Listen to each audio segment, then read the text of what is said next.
Good morning बेटा। आज हम हमारी ऑनलाइन क्लास में जो हमारा टॉपिक चल रहा था भारत का भौतिक स्वरूप, जिसमें हम पढ़ रहे थे कि भारत को कितने भौगोलिक आधार पर भारत को कितने भागों में बांटा गया है। उसमें पहला हम पढ़ चुके हैं हिमालय पर्वत श्रृंखला, दूसरा जो है उत्तरी मैदान, तीसरा जो है प्रायद्वीपीय। अब हम देख रहे हैं भारतीय मरुस्थल। भारतीय मरुस्थल के बारे में देख रहे हैं। मैं आपसे कल भी मैंने कहा था वीडियो में कि ये जो टॉपिक चल रहे हैं इन्हें आप अपने रजिस्टर में नोट करो, जिससे आपको बार बार मोबाइल देखने या वीडियो देखने की ज़रूरत नहीं पड़े। आप एक बार मोबाइल से वीडियो देखो और उसे अपने रजिस्टर में नोट करो। इससे बार बार में घर वालों को भी प्रॉब्लम क्रिएट नहीं हो, मोबाइल से भी आपको ज़्यादा नहीं जुड़ा रहना पड़े और आपका रजिस्टर जो है वो तैयार हो जाए। Topic by topic. भारतीय मरुस्थल अरावली पहाड़ी के पश्चिम किनारे पर थार का मरुस्थल स्थित है।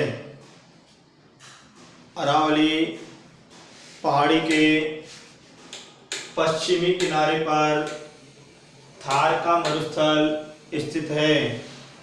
मैं बिल्कुल आपको लिखने के पर्पज से ही बोल रहा हूँ, बहुत स्लो, इससे आप समझे भी और लिखे भी, नोट भी करें।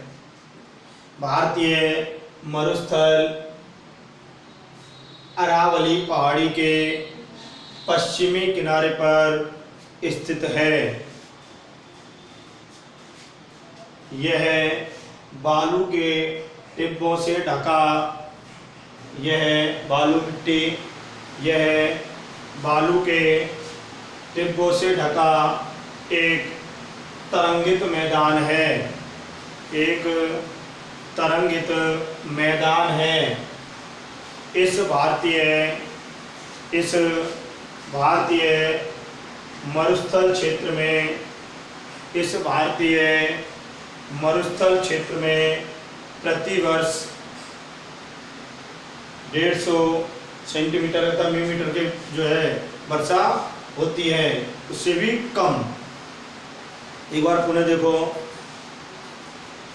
अपना रजिस्टर को मेंटेन करो, लिखो।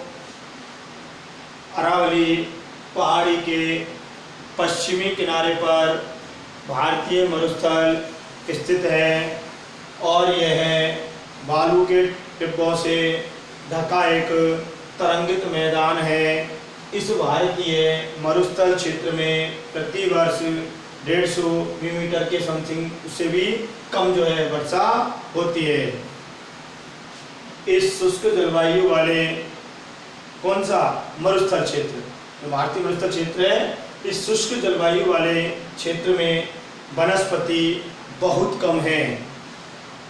अर्थात भारतीय मरुस्थल में जो है वनस्पति बहुत कम देखने को मिलती है, बहुत कम वनस्पति मिलती है, क्योंकि ये एक शुष्क क्षेत्र है, सूखा क्षेत्र है। 150 मिलीमीटर से भी कम वर्षा होती है। इस कारण से यहाँ वनस्पति जो है बहुत ही कम है। हरियाली जो है, पेड़ पौधे जो हैं, वो भारतीय मरुस्थल में बहुत कम दिखाई पड़ते हैं। इस शुष्क जलवायु वाले क्षेत्र में वनस्पति बहुत कम है। यहाँ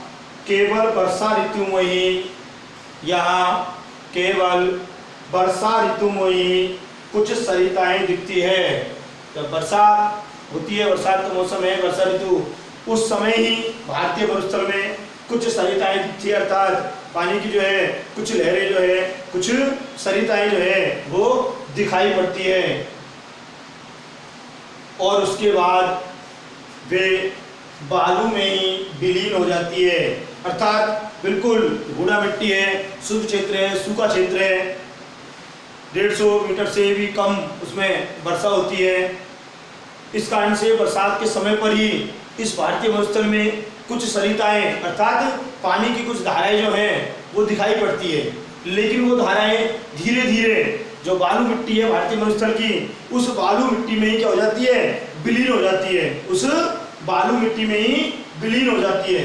पर्याप्त जल नहीं मिलने से वे समुद्र तक नहीं पहुंच पाती, क्योंकि इतना अधिक जो जल जो है वो उस भारतीय मरुस्थल क्षेत्र में, उस क्षेत्र में जो है बरसात के समय पर भी नहीं आ पाता। इस कारण से छोटी छोटी जो सरिताएं हैं, धाराएं जो हैं, वो पानी की बनती है, लेकिन वो बालू मिट्टी में ही विलीन हो जाती है, अर्थात समाप्त हो जाती है और वो समुद्र तक नहीं पहुंच पाती, समुद्र तक नहीं पहुंच पाती है।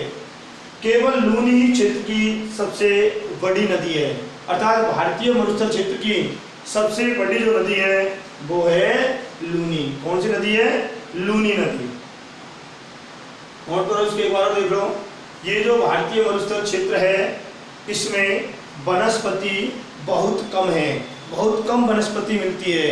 कारण है शुष्क क्षेत्र है, बहुत कम जो है वर्षा होती है, वर्षा का जो प्रतिशत है, वर्षा की जो मात्रा है वो बहुत ही कम है। बहुत कम मात्रा में वर्षा होने के कारण और अधिक शुष्क क्षेत्र होने के कारण इस भारतीय मरुस्थल में वनस्पति बहुत कम मिलती है, वनस्पति बहुत कम मिलती है। यहाँ जो है केवल वर्षा ऋतु में ही, बरसात के समय पर, बरसात के मौसम में, वर्षा काल में इस भारतीय मरुस्थल में कुछ सरिताएं दिखाई पड़ती है, कुछ सरिताएं अर्थात पानी की कुछ जो है धाराएं, जलधारा जो है वो दिखाई पड़ती है। लेकिन वो जलधाराएं भी जो है वो धीरे धीरे धीरे धीरे बालू मिट्टी में विलीन हो जाती है, अर्थात सूख जाती है। वो पानी जो है उन बालू मिट्टी में ही समा जाता है। इस कारण से वो जो सरिताएं हैं वो समुद्र तक भी नहीं पहुंच पाती, समुद्र तक भी नहीं पहुंच पाती। और इस क्षेत्र की अर्थात भारतीय मरुस्थल क्षेत्र की एकमात्र नदी लूनी नदी जो है वही सबसे बड़ी नदी है। नीचे देखो, बरकान किसे कहते हैं? बरकान अर्धचंद्राकार बालू का टीला,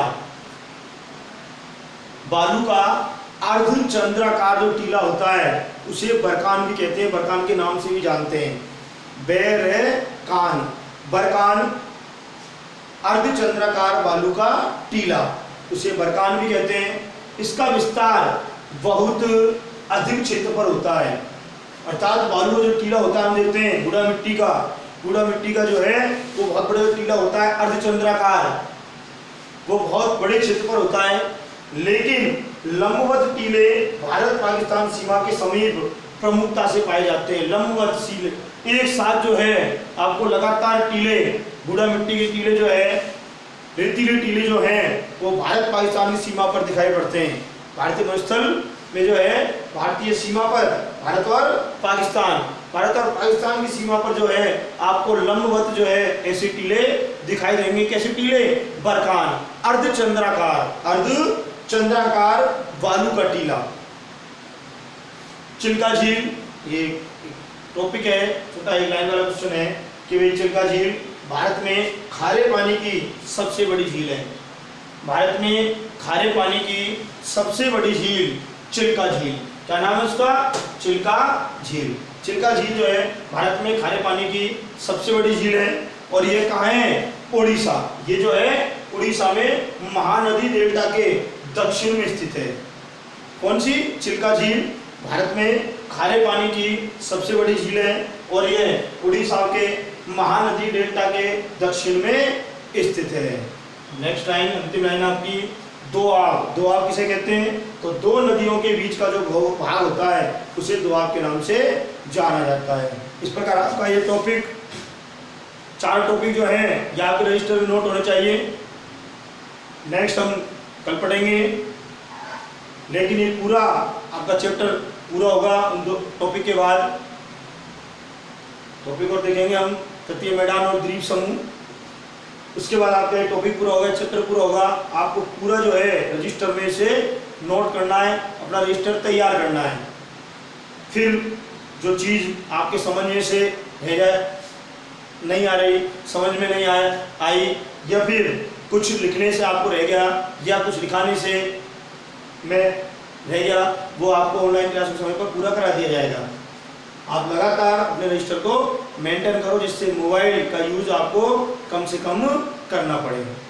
धन्यवाद।